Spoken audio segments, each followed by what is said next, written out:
Zefania, chitsauko chokutanga. Shoko raJehovha rakasvika kuna Zefania mwanakomana waKushi, mwanakomana waGedharia, mwanakomana waAmaria, mwanakomana waHezekia, pamazuva okutonga kwaJosia, mwanakomana waAmoni, mambo weJudha, richiti, ndichatsvaira zvose kubva pamusoro penyika, ndizvo zvinotaura Jehovha. Ndichatsvaira zvose vanhu nemhuka, ndichatsvaira shiri dzedenga nehove dzegungwa. Vakaipa vachasara nemirwi yamarara chete, kana ndabvisa munhu pamusoro penyika, ndizvo zvinotaura Jehovha. Ndichatambanudza ruoko rwangu kuti ndirwise Judha, uye ndicharwisa vose vanogara muJerusarema. Ndichaparadza kubva panzvimbo ino vose vakasara vaBhaari, mazita avaprista vechihedheni vanonamata zvifananidzo, vaya vanopfugama pamusoro pedzimba kuti vanamate nyeredzi dzedenga, vaya vanopfugama vachipika naJehovha uye vanopikawo naMoreki, vaya vanotsauka kubva pakutevera Jehovha uye vasingatsvaki Jehovha kana kubvunza kwaari. Nyararai pamberi paIshe Jehovha, nokuti zuva raJehovha rava pedyo. Jehovha agadzirira chibayiro, akavaita vatsvene vaya vaakakoka. Pazuva rechibayiro chaJehovha ndicharova machinda navanakomana vamambo navaya vose vakapfeka nguo dzavatorwa. Pazuva iro ndicharova vose vanonyenyeredza kuti vasatsika paburiro, vanozadza temberi yavamwari vavo nechisimba nounyengeri. Pazuva iro, ndizvo zvinotaura Jehovha, kuchema kuchanzwika kubva kusuo rehove, kuungudza kubva kurutivi rutsva rweguta, nokukoromoka kukuru kubva kuzvikomo. Ungudzai imi munogara munharaunda yomusika. Vashambadzi venyu vose vachaparadzwa, vose vanotengesa nesirivha vachaparadzwa. Panguva iyoyo ndichanzvera Jerusarema nomwenje, uye ndicharanga vaya vagere zvavo vakaita sewaini yakasiyiwa mumasese ayo, vanofunga kuti Jehovha hapana zvaangaita, zvakanaka kana zvakaipa. Upfumi hwavo huchapambwa, dzimba dzavo dzichaputswa. Vachavaka dzimba asi havangagari madziri, vachasima minda yemizambiringa asi havanganwi waini yacho. Zuva guru raJehovha rava pedyo pedyo, uye riri kuuya nokukurumidza. Teererai kuchema pazuva raJehovha kucharwadza, kuchema kwemhere ipapo. Zuva iro richava rokutsamwa, zuva rokudzungaira nokumanikidzwa, zuva rokutambudzika nokuparadzwa, zuva rerima nokusuwa, zuva ramakore nezarima, zuva rehwamanda nemhere yehondo yokurwisa maguta akakomberedzwa namasvingo, nokurwisa shongwe dzomumakona. Ndichauyisa kudzungaira pavanhu, uye vachafamba samapofu, nokuti vakatadzira Jehovha. Ropa ravo richadururwa seguruva, uye nyama yavo sendove. Sirivha yavo kana goridhe ravo hazvingagoni kuvaponesa pazuva rokutsamwa kwaJehovha. Mumoto wegodo rake nyika yose ichaparadzwa, nokuti achauyisa magumo pakarepo kuna vose vanogara panyika.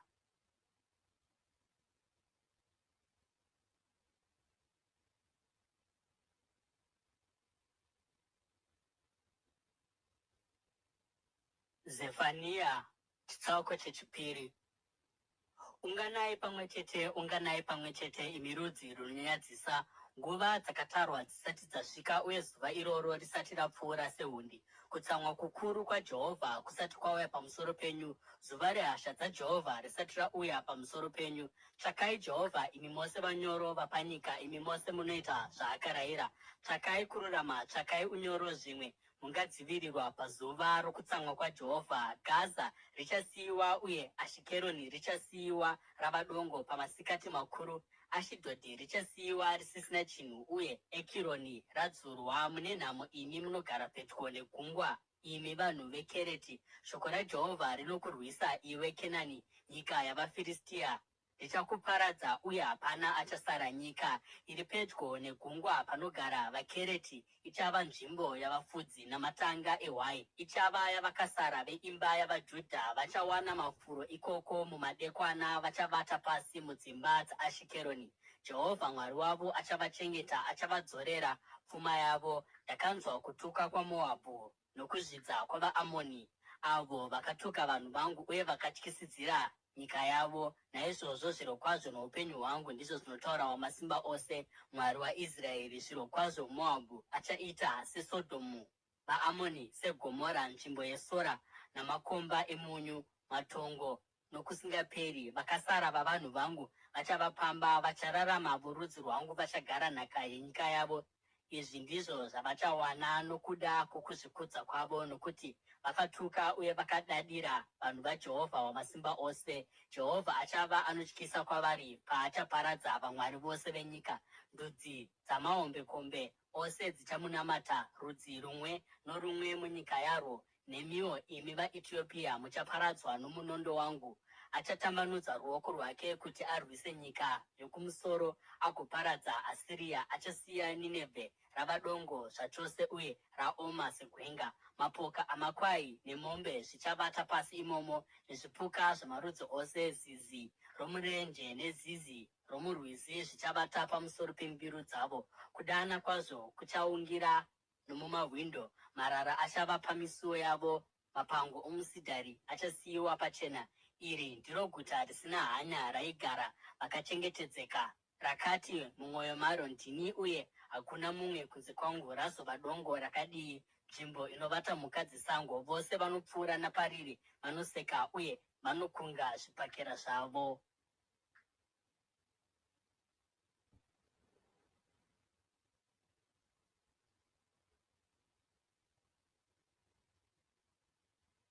Zefania chitsauko chechitatu.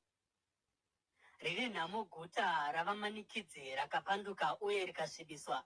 Harina warinoteerera, harigamuchiri kudzorwa. Harivimbi naJehovha, hariswederi pedyo naMwari waro. Machinda aro ishumba dzinoomba, vatongi varo mapere amadekwana, vasingasiyi chinhu chamangwanani. Vaprofita vavo vanozvikudza, vanhu vanonyengera. Vaprista varo vanozvidza nzvimbo tsvene uye vanoputsa murayiro. Jehovha ari mariri mutsvene, haaiti zvakaipa. Mangwanani oga oga anotonga nokururamisira kwake. Zuva rimwe nerimwe idzva anoriuyisa, asi vasakarurama havanyari. Ndakaparadza ndudzi, shongwe dzavo dzakaparara. Ndakasiya nzira dzavo dzisisafambwi, hapasisina anopfuura nomo. Maguta avo akaparadzwa, hapana achasiyiwa kana mumwe zvake. Ndakati kuguta, zvirokwazvo uchanditya ugogamuchira kudzorwa. Ipapo vagari varo havangaparadzwi, kana kuranga kwangu kwose hakungauyi pariri. Asi vakanga vachine shungu dzokuita uori pakuita kwavo kwose. Naizvozvo ndimirirei, ndizvo zvinotaura Jehovha, zuva randichasimuka kuti ndigopupura. Ndafunga kuunganidza ndudzi, kuunganidza ushe hwose uye nokudurura hasha dzangu pavari. Kutsamwa kukuru kwangu kwose, nyika yose ichaparadzwa nomoto wegodo rokutsamwa kwangu. Ipapo ndichachenesa miromo yavanhu kuti vose zvavo vadane kuzita raJehovha uye vamushumire nomwoyo mumwe. Kubva mhiri kwenzizi dzeEtiopia, vanamati vangu, vanhu vangu vakapararira, vachandiunzira zvipiriso. Pazuva iro hamungaiswi pakunyadziswa nokuda kwezvakaipa zvamakandiitira, nokuti ndichabvisa kubva muguta rino vaya vanofara mukuzvikudza kwavo. Hamungazovizve namanyawi pagomo rangu dzvene, asi ndichasiya pakati penyu vanyoro vanozvininipisa, vanovimba nezita raJehovha. Vakasara vaIsraeri havangaiti zvakaipa, havangarevi nhema, uye kunyengera hakuzowanikwi mumiromo yavo. Vachadya uye vagorara pasi, uye hapana angavatyisa. Imba, iwe mwanasikana weZioni, danidzira iwe Israeri. Fara ugofarisisa nomwoyo wako wose, iwe mwanasikana weJerusarema. Jehovha abvisa kurangwa kwako kwose, adzinga muvengi wako. Jehovha, mambo waIsraeri, anewe. Hauzotyizve kuti ungakuvadzwa nechinhu chipi zvacho. Pazuva iro vachati kuJerusarema, usatya iwe Zioni, usarega maoko ako achishayiwa simba. Jehovha Mwari wako anewe, ndiye ane simba rokuponesa. Achafadzwa zvikuru newe, achakunyaradza norudo rwake. Achafara nokuda kwako nokuimba. Matambudziko emitambo yakatarwa ndichaabvisa kwauri, iwo mutoro nokuzvidzwa kwauri. Panguva iyoyo ndichatonga vose vakakumanikidza, ndichanunura vakaremara uye ndichaunganidza vaya vakaparadzirwa. Ndichavapa rumbidzo norukudzo munyika dzose dzavakaiswa pakunyadziswa. Panguva iyoyo ndichakuunganidzai, panguva iyoyo ndichakuuyisai kumusha. Ndichakupai rukudzo nerumbidzo pakati pavanhu vose vapanyika. Pandichadzora pfuma yenyu muchizviona nameso enyu, ndizvo zvinotaura Jehovha.